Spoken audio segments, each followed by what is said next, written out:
Vous nous aviez parlé de vos études au Québec sur le régime colonial en Oui, alors, Louisiane.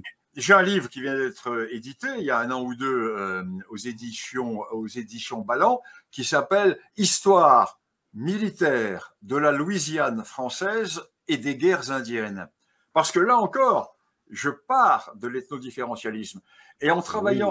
en travaillant sur les archives du XVIIe et XVIIIe siècle, je vous dis, j'étais le premier à dépouiller les registres militaires qui n'avaient jamais, il y avait encore le petit ruban, vous savez, bleu du Conseil du Roi, qui n'avait jamais été dépouillé depuis la fermeture du Conseil du Roi. Et j'ai trouvé des choses extraordinaires. La façon dont je parle de la Louisiane qui allait jusqu'au Grand Lac, hein, bon.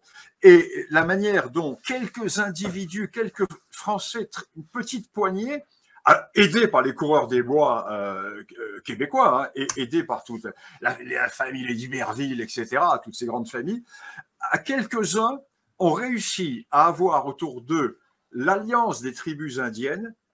Et ils ont réussi à tenir quasiment un siècle face à la déferlante anglaise qui arrivait depuis le littoral. Les Anglais qui payaient les tribus, mais les tribus préféraient être avec les Français, parce que les Français avaient une autre attitude. Les Français étaient ethno-différentialistes, etc. à l'époque.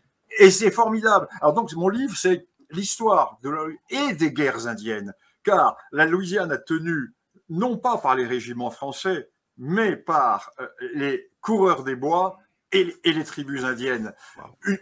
Effectivement, il n'y avait pas les Iroquois, mais toutes les autres tribus étaient du côté français. Aussi bien les tribus des Grandes Plaines jusqu'aux tribus du delta du Mississippi. Et ça, c'est fondamental. C'est une histoire merveilleuse. Et là, évidemment, une fois de plus, l'histoire a mal joué pour nous.